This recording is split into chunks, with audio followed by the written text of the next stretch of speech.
देखिए, middle east में युद्ध जारी है और ऐसे में ट्रंप ने ईरान को स्टोन एज में पहुंचाने की धमकी दी है।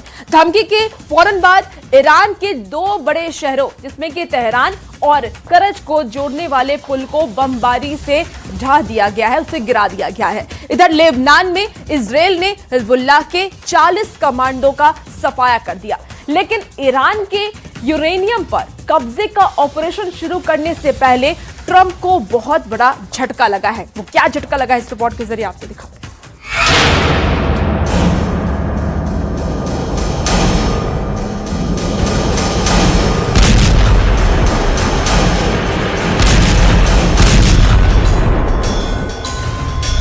ईरान ने खाड़ी देशों में अमेरिका के उन ठिकानों की तबाही शुरू कर दी है जहां ना हथियार हैं, ना ही कोई सेना। ईरान स्टील प्लांट को बम धमाकों से दहला रहा है। ईरान एनर्जी सेंटर पर बम फोड़ रहा है।